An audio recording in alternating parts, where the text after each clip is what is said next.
Bonjour, bienvenue à nouveau dans ce nouveau numéro de test manga en vidéo que je présente autant sur le forum Baywin, puisque vous me regardez peut-être sur le forum Baywin, que sur mon blog Yotaland, sur Overblog.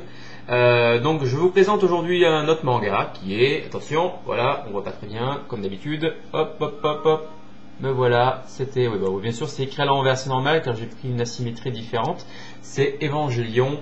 Le plan de complémentarité Shinji Ikari, donc édition Tonkam, puisqu'il existe aussi une édition Kana, si je ne me trompe pas, qui est vraiment Glénat, excusez-moi, qui est beaucoup moins bien intéressante, beaucoup moins intéressante que ce manga qui est sorti donc chez Tonkam. Je croyais que vous n'avez pas retenu, bon c'est pas voilà.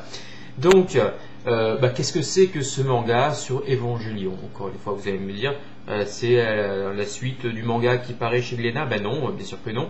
C'est un manga qui reprend les personnages du dessin animé, mais il le met à la forme, on va dire, shoujo.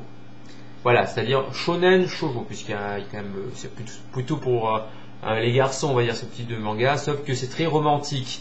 On est loin de la bataille de l'animé, on est loin de la bataille, surtout dans le manga qui est adapté de l'animé, et on est plus dans la comédie romantique. Voilà. Donc c'est très bien, c'est une petite love story sympathique entre Shinji, Asuka, qui est devenue dans ce nouveau manga une amie d'enfance, parce que beaucoup de choses changent, donc c'est vraiment pas du tout la même histoire. On prend les mêmes personnages, mais le contexte est un peu différent. Donc comme je vous le disais, donc Asuka est une amie d'enfance, Rei est on va dire une nouvelle qui arrive dans l'école et qui est quand même beaucoup plus ouverte que celle de l'animé. C'est-à-dire vraiment, elle a des sentiments, elle le montre.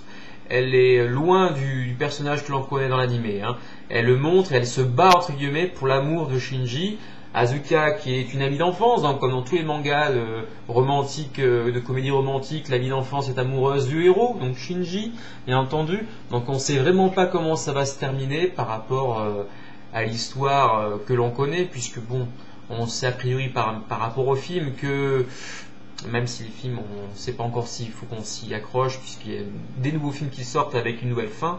Donc si en fait ça va rester avec Asuka, puisque dans les films, on comprend que Shinji a plus de sentiments vers Asuka que vers Rei finalement. Rei pour elle finalement est un peu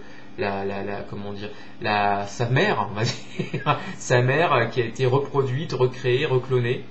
Et voilà, donc c'est pour ça qu'il a peut-être ces sentiments-là. Bon, on s'éloigne du sujet, puisque là on parle de ce manga donc de comédie romantique, qui devrait, à mon avis, parce que c'est pas noté nulle part, mais qui devrait y avoir au moins, je pense, 4 ou 5 tomes, pas plus. Ça serait trop pénible, je pense, à la suite. Là, déjà, le deuxième tome est assez sympa, on rigole beaucoup plus que dans le premier tome, où on présente les personnages, on commence à comprendre un peu les aboutissements de l'histoire. Et voilà, mais le tome 2 est plus rigolo, on sait un peu plus sur les sentiments de chacun. Ce qui est assez original dans ce type de manga aussi, c'est finalement ce que sont devenus Yui et Gendo. Alors je vous rappelle pour ceux qui ne connaissent pas l'histoire que Yui dans l'histoire est la mère de Shinji qui est décédée normalement. Et là, pour ce manga-là, elle n'est pas décédée du tout. Elle est même très active, elle est même plus que vivante.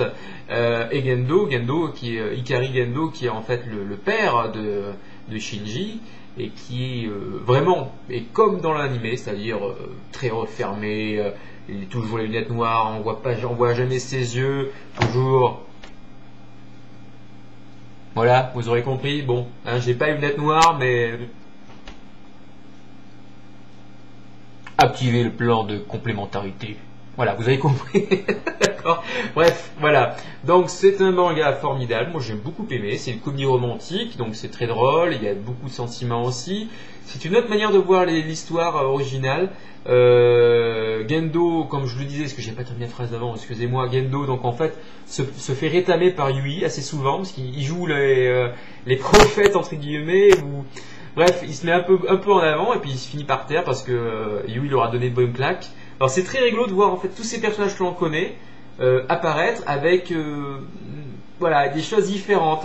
Donc finalement, je pourrais aussi parler de Kaoru. Vous savez Kaoru qui est le jeune garçon excusez-moi, un ange qui apparaît dans la dernière partie de l'animé et qui donc apparaît à partir du tome 2 et qui est assez, comment expliquer ça, on connaissait déjà l'histoire un peu tendancieuse qu'il a avec Shinji, on va dire que là c'est poussé un cran au-dessus tout de même, hein. Là il n'y a plus d'a priori, on sait plus, non, si c'est assez rigolo de ce côté là. Bref, voilà, un manga formidable que je vous reconseille. Je vais enlever la symétrie, est-ce que ça va fonctionner? Hop là, voilà, pour voir, attendez, hop là, voilà, je rapproche un peu mieux. Evangelion, plan de complémentarité, Shinji Ikari, voilà, hop, voilà. Donc, édition Tonkam, voilà, franchement, écoute, 7,90 €, bon, en librairie classique, hein, si vous l'achetez à la Fnac, vous aurez une réduction de 5%. Je crois que c'est ça à peu près. Enfin bon, bref, vous l'aurez un peu moins cher, mais bon, voilà. Donc chez Tonkam, tome 2 qui vient de paraître aujourd'hui. On est mardi 28 ou 29, on est combien? On est 28 octobre. Donc qui vient de juste de paraître. Je vous conseille vivement ce manga si vous voulez retrouver les personnages dans quelque chose de plus frais, parce que l'animé, je veux dire, est assez froid, assez dur. Et on aimerait tous que ce qui se passe dans ce manga-là soit l'histoire que l'on retrouve dans l'animé.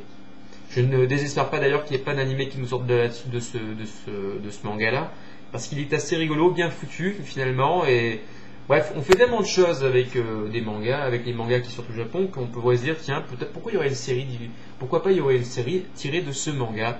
Voilà, une licence supplémentaire. Voilà, donc Neon Genesis Evangelion, plan de complémentarité Shinji Ikari aux éditions Tonkam. Je vous conseille vivement. À la prochaine fois.